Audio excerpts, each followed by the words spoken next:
Ken Norton beat Muhammad Ali and became a legend overnight. But in the end, he could barely speak, trapped in a body ravaged by the very sport that made him famous. His death was more than the end of a boxing icon. It exposed the brutal truth behind boxing greatness. Was it simply bad luck? Or was Ken Norton failed by the sport he gave everything to?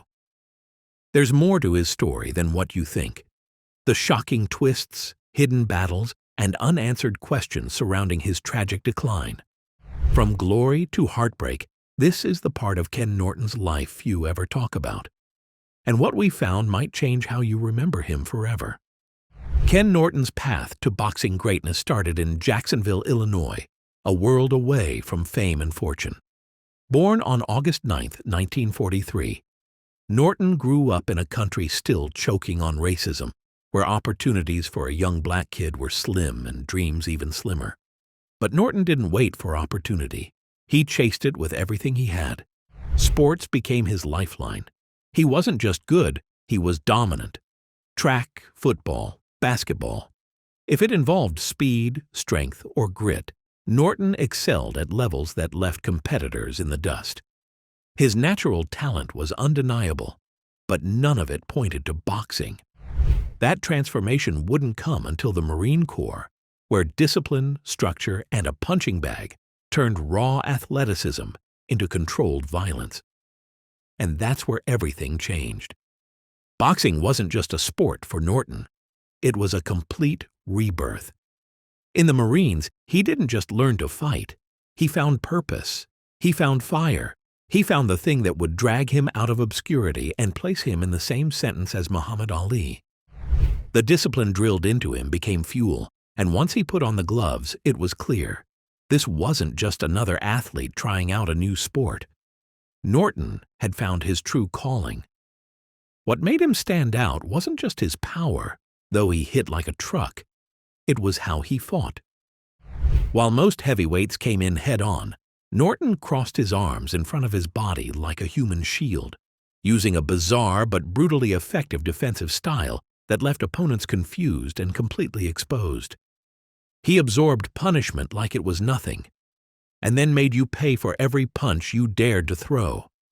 That cross-armed stance became his signature trademark.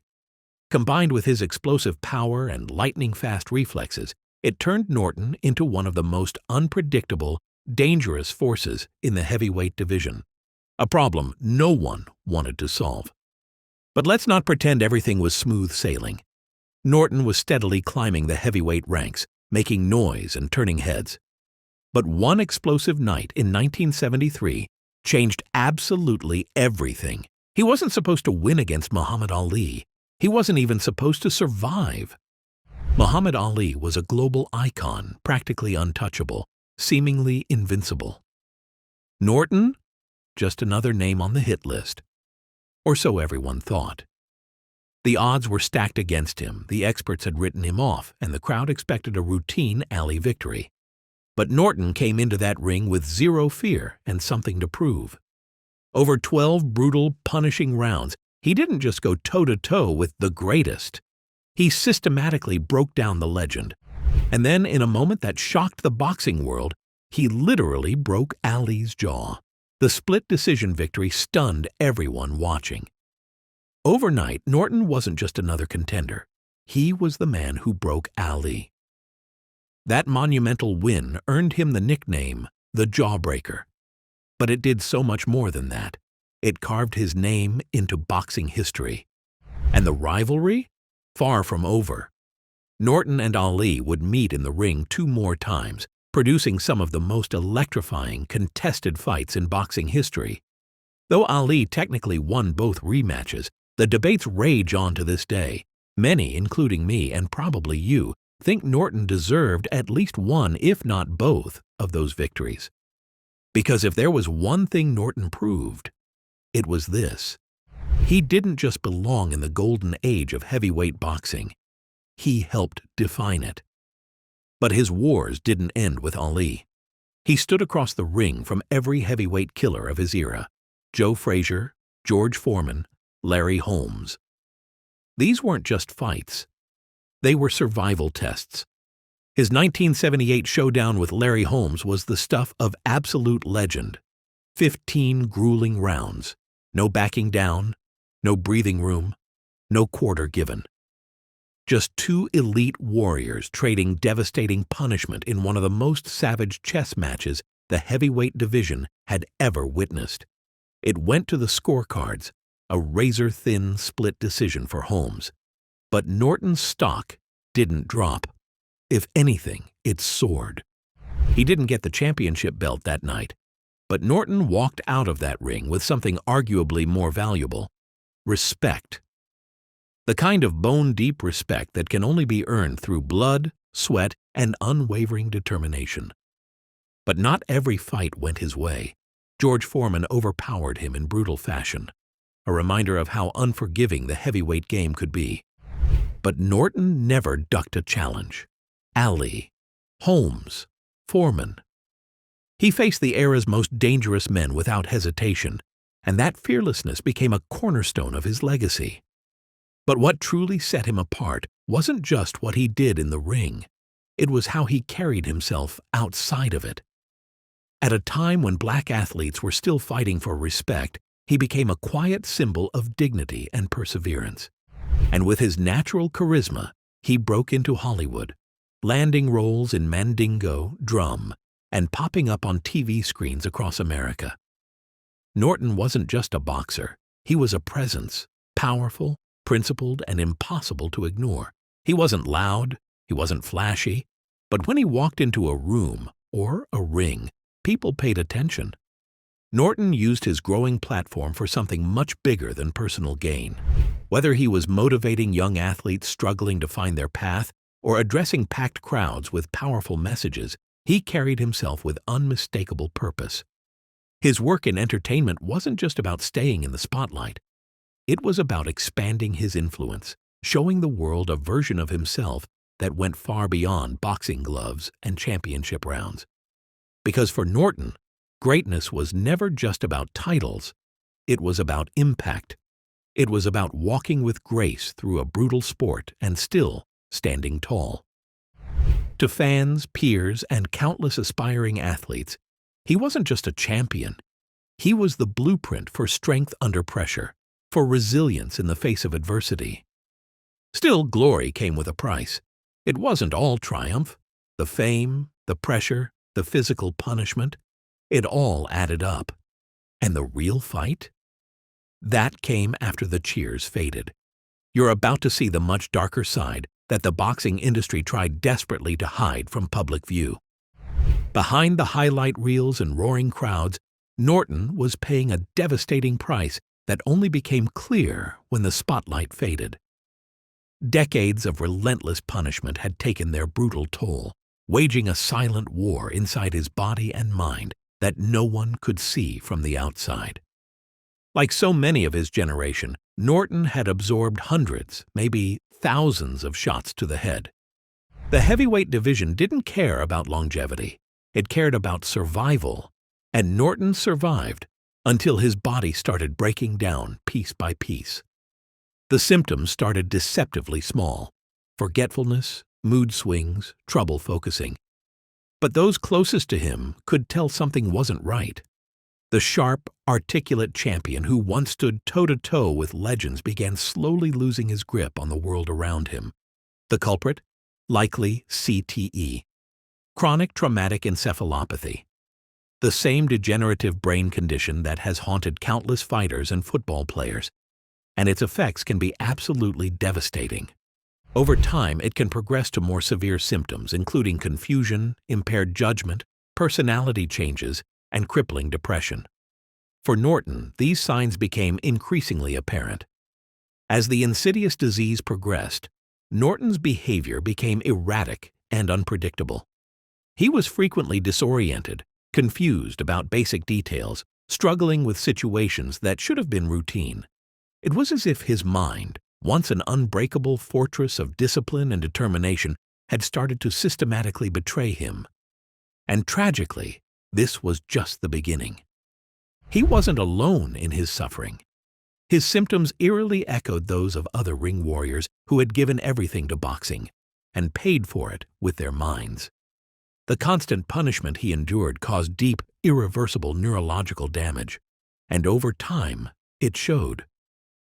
The man who once danced around heavyweight champions with perfect timing and surgical precision now struggled with the most basic daily tasks. CTE doesn't hit all at once. It creeps in, slowly stealing memory, coordination, and emotional control, until you barely recognize the person left behind. His condition worsened year after year. The sharpness faded, his reactions slowed. Then came the mood swings, the bursts of anger, the confusion. His family watched helplessly as the strong, composed man they knew unraveled before their eyes. Caught in a fight he couldn't win. And the physical damage didn't stop at his brain. In his later years, Norton suffered multiple strokes, each one chipping away at the little independence he had left. Partial paralysis followed, robbing him of basic mobility. The once graceful athlete, known throughout his career for panther-like movement and an iron will, was now confined, needing round-the-clock care just to get through each day. It was devastating. But it was also a warning. Ken Norton officially retired from boxing in 1981, but his real fight was just beginning. He successfully transitioned into acting, appearing in Hollywood films and making television appearances that showcased his natural charisma. He became a sought-after motivational speaker, traveling the world to share his inspiring story of overcoming adversity. His greatest source of pride during this period was his family, particularly his son, Ken Norton Jr. Norton Jr. became a successful NFL linebacker and later an accomplished coach, achievements that filled his father with immense pride. Norton Sr. regularly attended games, cheering from the sidelines and celebrating every victory as if it were his own. But life after boxing brought unexpected challenges that he hadn't anticipated. Like many retired athletes, he struggled with losing his main identity as a competitor. The adrenaline rush of stepping into the ring, the grueling but purposeful training regimens, and the thunderous cheers of packed arenas were replaced by a much quieter, more contemplative existence. For a man who had built his entire life around physical prowess and iron discipline, this transition proved far more difficult than any opponent he'd ever faced in the ring. The health challenges that had been building slowly began to intensify. Memory problems became more frequent and severe. Unpredictable mood swings made social interactions increasingly difficult. Mobility issues that started as minor inconveniences gradually became major obstacles to independence. Adding to these struggles was a series of strokes that left Norton partly paralyzed and completely dependent on full-time medical care. The man who had once fought with the greatest boxers now faced the sad reality of needing assistance with the most basic daily tasks. Despite these challenges, Norton approached his recovery with the same determination that defined his legendary career. Small but important victories in regaining movement showed his strong spirit. His later years became a complex mix of public appearances where he was celebrated as a hero and private battles that few people witnessed. By the early 2000s, he was facing a relentless series of devastating health problems that left him fighting for his life. The first major blow came in 2007 when a massive stroke left him partially paralyzed and struggling to communicate. For someone who had relied on physical strength and mental acuity to achieve greatness, this new reality was especially cruel and heartbreaking. Norton's health continued its steady, inexorable decline. Additional strokes compounded his problems. Increased mobility issues made independence nearly impossible.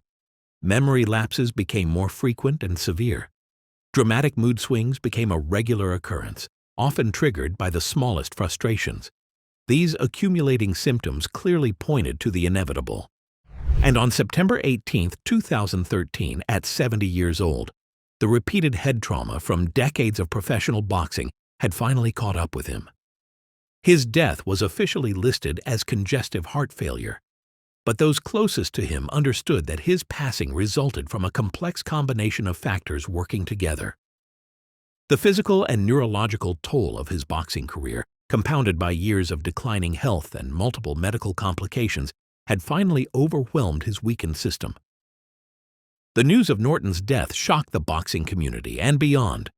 Tributes came in from fans, athletes, and public figures who remembered him as a fierce competitor and a gentleman both in and out of the ring. But here's what really matters about Norton's final chapter and what his family wants the world to understand. Because as the first wave of grief passed, hard questions began to come up. Could more have been done to extend Norton's life, or at least improve his care in his final years? Many people, including medical experts and former athletes, wondered openly. The boxing industry's role in Norton's decline and ultimate death became a major focal point of harsh criticism from multiple directions. His highly publicized struggles highlighted the urgent need for better medical monitoring, substantial financial support, and comprehensive mental health resources for retired athletes across all contact sports. Serious questions also arose about the quality and adequacy of medical care Norton received during his final years. Some medical experts and family advocates questioned whether his rapidly deteriorating condition was properly diagnosed and managed, or if the advanced symptoms of CTE had gone unnoticed or inadequately treated by his medical team. These unanswered questions added an element of mystery and controversy to Norton's passing, leaving fans, medical experts, and sports analysts to grapple with the broader implications of his decline and what it meant for the future of professional boxing. Norton's death also sparked new debates about the ethical duties of the boxing industry. As the sport continued to produce thrilling fights and legendary fighters, it also left a trail of athletes who paid a heavy price for their time in the ring. His story became a warning, a stark reminder of the hidden costs of a career in professional boxing.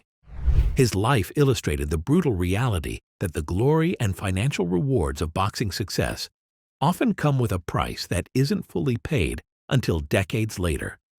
The Ken Norton Foundation, established by his family after his death, was created specifically to address these issues. Dedicated to raising widespread awareness about CTE and aggressively advocating for comprehensive athlete safety measures, the foundation quickly became a powerful, influential voice in the ongoing fight for better protections and support for current and retired fighters.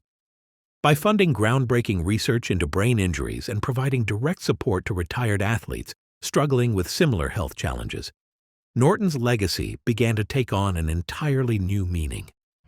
His story transformed from one of individual tragedy to one of hope, progress, and positive change emerging from devastating circumstances. Ken Norton's passing represented far more than just the end of a boxing legend's life. It was a moment of reckoning for a sport that had long celebrated its champions and profited from their sacrifices, while systematically neglecting their long-term well-being and medical needs. Even in death, his strong spirit continues to inspire. His story serves as a sobering reminder of the price of greatness. As we think about his remarkable journey, we feel both admiration for his achievements and a call to action to ensure that future generations of athletes can pursue their dreams without sacrificing their health and well-being. And his legacy extends far beyond his impressive achievements inside the boxing ring. Through the Ken Norton Foundation, his name has become permanently synonymous with fighting for athlete safety and medical protection. By partnering with leading medical institutions and major sports organizations, the foundation has helped advance diagnostic tools, treatment protocols, and preventative measures that are already saving lives and protecting future generations of athletes. His life has become a call for reform. Heartfelt tributes from legendary fighters like Muhammad Ali, Larry Holmes, and George Foreman remembered Norton not only for his incredible skill and achievements, but also for his outstanding character, sportsmanship, and dignity. Beyond his significant contributions to boxing, Norton's advocacy work and personal struggles have inspired countless others to fight for meaningful change in a system that too often overlooks the long-term well-being of its athletes. His enduring legacy is ultimately one of resilience, compassion, and a relentless drive to make a positive difference. Even while facing his own overwhelming challenges and health struggles, he became a powerful catalyst for change, ensuring that his suffering and sacrifice wouldn't be in vain. Ken Norton gave everything to boxing: his body, his mind, and eventually, his life. But when the lights faded, where was the sport he helped build? His story isn't just about a fallen fighter. It's about how we treat our heroes when they're no longer useful. It's about the price of glory and who really pays it. Now we want to hear from you. Do you think boxing and the industry around it failed Ken Norton? Should more be done to protect retired fighters from the long-term damage of the sport? And how should we remember Norton? As just another name in the history books, or as a symbol of what needs to change? Let us know in the comments. Your voice helps keep stories like this alive and pushes the sport toward accountability. And if Ken Norton's story moved you, don't forget to hit the like button and share this video, because the truth about what happened to him deserves to be heard. See you in the next one.